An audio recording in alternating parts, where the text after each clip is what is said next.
Olá a todos, sou Armando Álvares Garcia Júnior, professor de Direito Internacional na Universidade Internacional de La Rioja, em grado e pós-grado. Vamos visualizar inicialmente um vídeo sobre as últimas declarações do governo estadunidense no que concerne à expansão da pandemia Covid-19.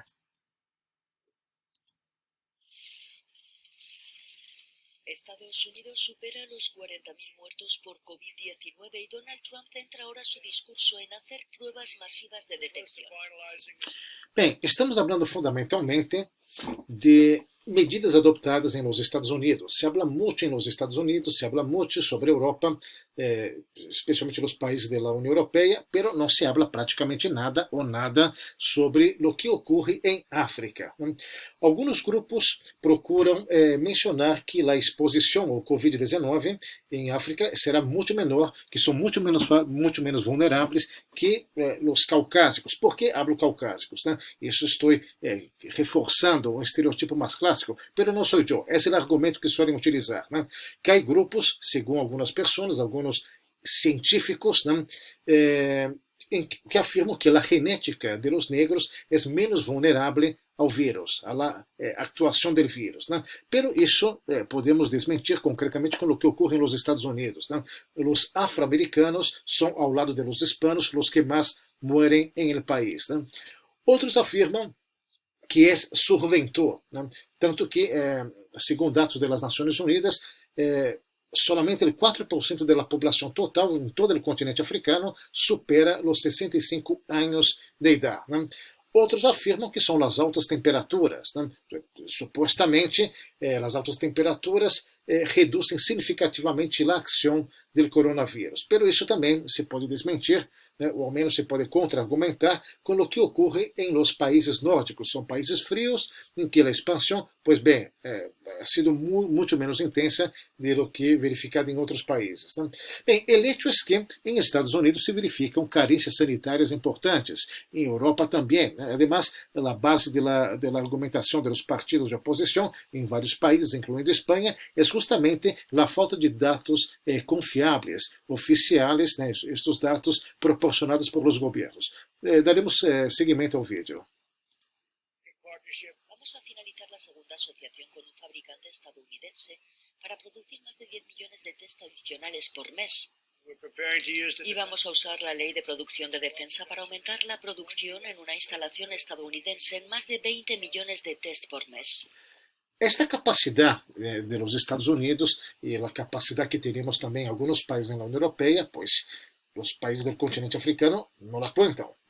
Existem carências sanitárias importantes em Estados Unidos, existem carências sanitárias importantes em los países da União Europeia, em Europa de um modo geral, todo o espaço econômico europeu, pelos países nórdicos estão na situação muito melhor que a dos países do sul da Europa, e problemas importantíssimos de opacidade em la divulgação de dados estadísticos. De hecho, estas carências sanitárias e as carências e opacidade dos dados estadísticos da maioria dos 54 países que compõem o continente africano, pois é algo que se conhece desde há muitíssimos anos. Portanto, opacidade é uma preocupação. Agora, se a previsão da Organização Mundial da Saúde se cumpre, a situação que apresenta o continente é radicalmente oposta.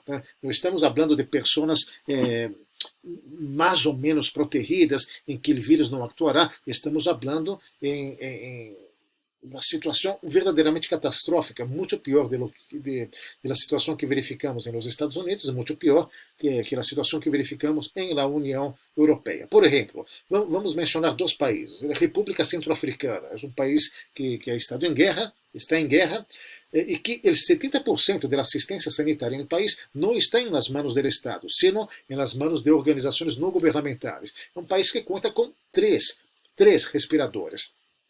Outro país interessante, Sudão do Sul, segundo dados da OMS, um país também em guerra, dispõe de solamente 21 camas de UCI e 4 respiradores para toda a população nacional. Em todo o conjunto do continente africano, segundo a OMS, teremos 5.000 camas de UCI e 2.000 respiradores. Quizás dados mais realistas estão sendo divulgados por la Comisión Económica de las Naciones Unidas para África. Esta comisión maneja una cifra de al menos 300.000 muertos. Y lo que es también igualmente preocupante, el añadido de casi 30 millones de personas ao enorme grupo de pessoas que já vivem em este momento por debaixo da linha ou do umbral de pobreza.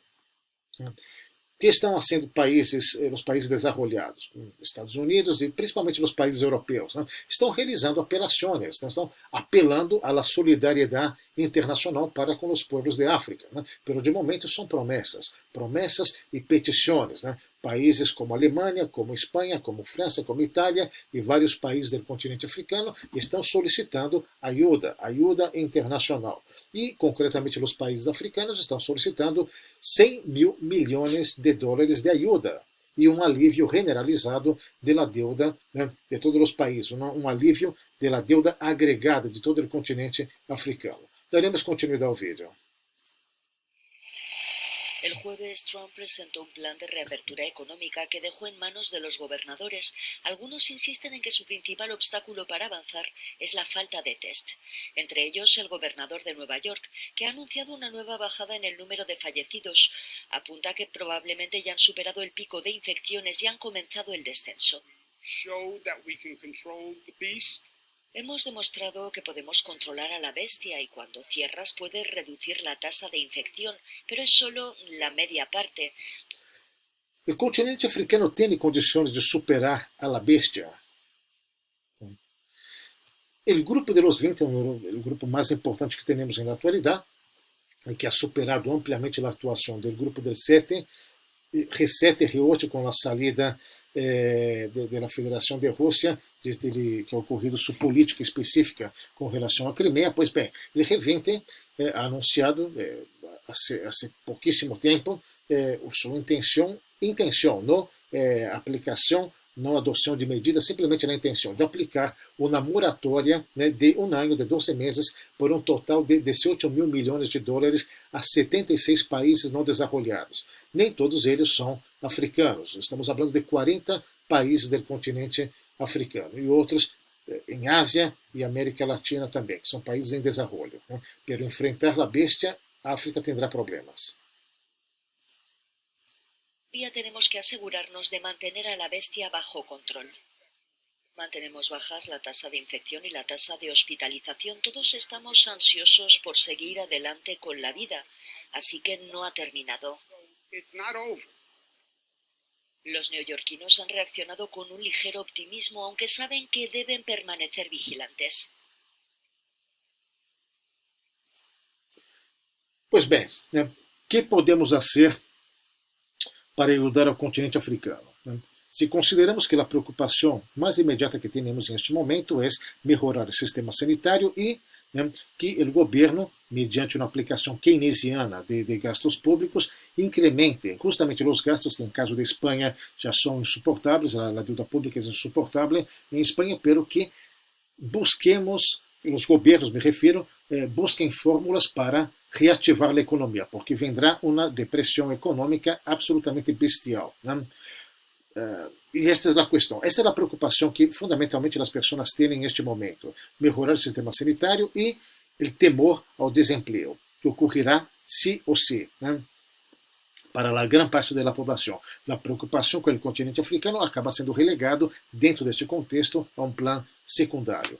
Isto é o que estabeleceria uma aplicação da pirâmide de Maslow. Quando temos o estômago lleno, não pensamos, por exemplo, em la fonte renovável de energia. Agora, se temos satisfeitas nossas necessidades básicas e outras necessidades seguindo um escalonamento, pois já podemos pensar em outros aspectos. Neste caso, o que ocorre é que a preocupação com os povos africanos se ha puesto em plano aún mais secundário que antes.